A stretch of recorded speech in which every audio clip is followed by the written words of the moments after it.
Welcome back to Switzer and Australia's Business Channel. We know that the Treasurer's small business component of the budget will be passed by Labor in the Senate. But the changes championed by the Social Services Minister, Scott Morrison, could be the sticking point that might undermine business and consumer confidence if talk of a budget impasse begins to dominate our headlines. So what does Scott Morrison have up his sleeve to win the Senate over? Or do we have to put up with the same rubbish from Canberra that endured last year and hurt the economy? Scott Morrison joins us from our Canberra studio. Welcome to the program, Mr. Morrison. G'day, Peter. Good to be with you. Now, I know you were taught economics very well because I taught you. Well, you did. At least you did. Back in the 80s when you all had more hair. Exactly right. And so you know how important consumer and business confidence is. So could your budget measures create a Senate impasse like last year and hurt the economy, particularly at a time when we don't need it? Well, it's a very good question, and I think your previous guest was talking about this being a confidence budget, and I think that's very true, and I think that it has injected confidence into the economy, but you've got to follow through, and that means the measures. Now, this wouldn't be an issue at all, of course, if the Labor Party actually believed in savings measures in the budget, but they're going to play the same game as they did last year and basically try and create gridlock in the Senate. I don't think that's very constructive, but, you know, we've learned a lot of lessons from last year's budget when it comes to approaching the Senate.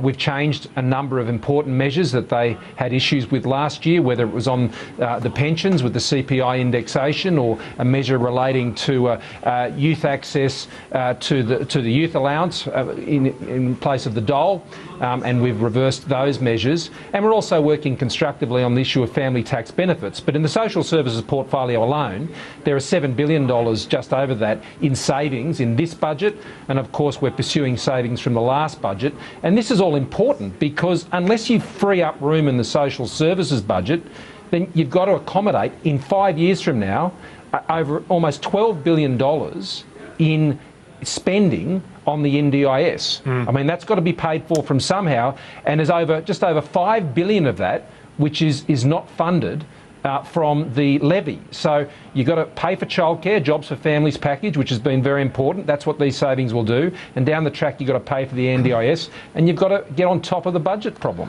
So last year, it was pretty well believed that the economy would be stronger, and that's why you guys went harder on your deficit and debt reduction program.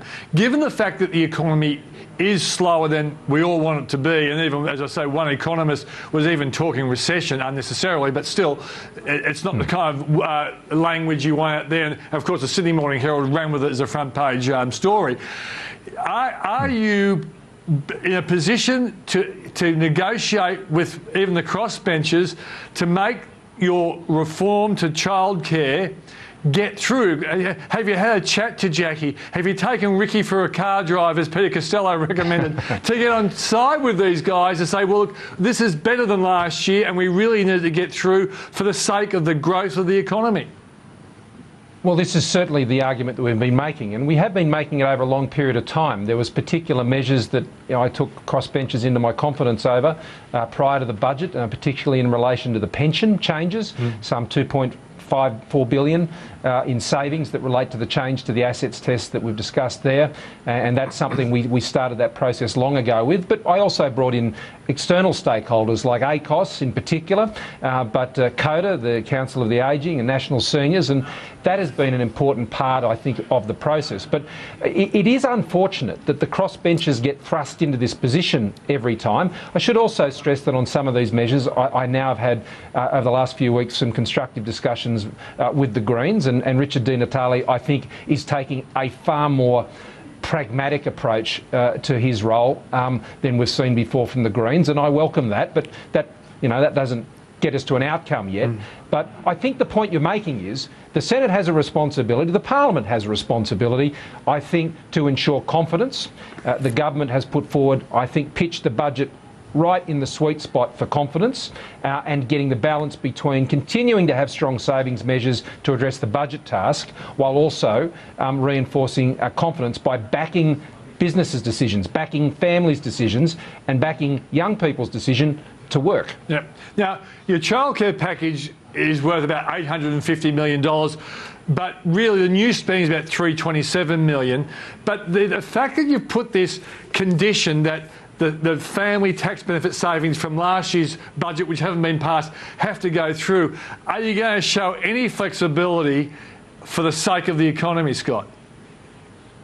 Well, the package you mentioned was the childcare safety net package. That's part of a much bigger Jobs for Families package, which is $3.5 billion. Now, that is the most significant investment in childcare this country's seen. And it, I think, underscores the importance we see in families being able to have the choice to go to work. Now, we know that just under 50% of families were saying to us, I want to work more, and that might be a day more, it might be 3 days more, it might be to go back to work altogether. And the reason they're not is because of the unaffordable costs of childcare. So that's why we're doing it. But, you know, we're not going to pay for that just by racking up the debt and the deficit. That's what the Labor Party did.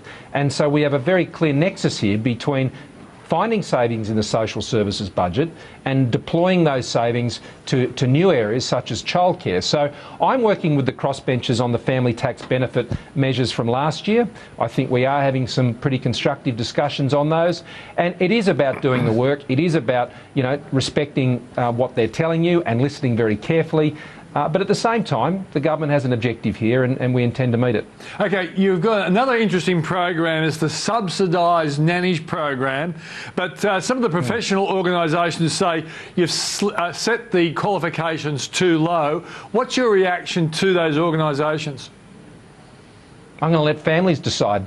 That's what I mean, I'm not going to go out there and create a closed shop around the pilot program for nannies. This is an in-home care family pilot where particularly shift workers, I mean the key criteria here is those who previously were unable to access the mainstream subsidies for childcare because of their hours of work, being a remote or rural area, a particular disability or condition of the child or something. They were missing out. Okay. And we want to make sure that there's a nanny program. Now, in some cases, I have no doubt that families will choose to want to have nannies who have higher levels of educational qualifications. And if they wish to do that, fine.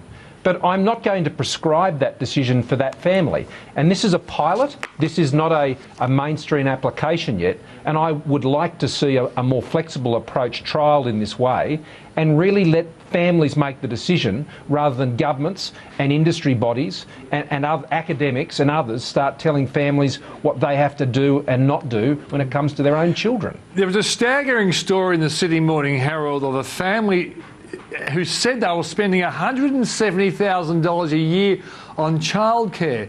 Yeah, how? And they kind of thought, well, the paper said it was a typical story. I don't believe that for one moment. But what is I don't think it's a typical story? No, what is a typical family paying for childcare, Scott? Well, look, it varies, but I mean, on average, you'll have a family using about 3 days a week, and it's not 1.5 child, obviously, but slightly more than one child, but towards the lower end who are involved.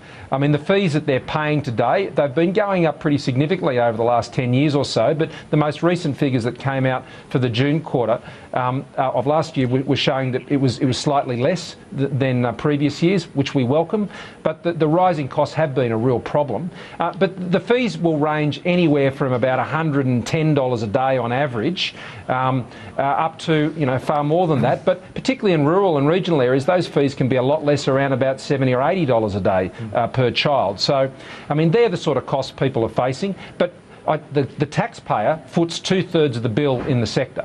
Okay, so 2/3 of all the fees paid is paid by the taxpayer. So what do you expect your nannies program to do to bring down, and where do you think the price will go under the program you're putting forward? Well, the way the whole program, whether it's nannies or long day care, is structured, is you get a subsidy based on either what you pay or a benchmark price, whichever is the lower. So the benchmark price for the pilot program, which begins in January next year for a nanny, is $7 per child. So you might have, you know, 3 or 4 children with 2 families combining together, who one might be a police officer, the other one might be a nurse, from 2 different families working shift work or something like that. And so in that case, you would have anywhere up to a subsidy of $28 an hour for that service, but depending on how many children. What we're trying to do is make sure that we can actually get a level of childcare available to a group of working Australians who currently can't get access to it, and they're having to rely on, unreasonably in many cases, other family members or make other arrangements which really aren't satisfactory. And they work just as hard. In fact, many of them are key workers in our economy and our community, and they need that support. Okay, Scott, well, I hope this time next year, I hope I can point to the economic growth scoreboard and said, that bloke I taught made it happen.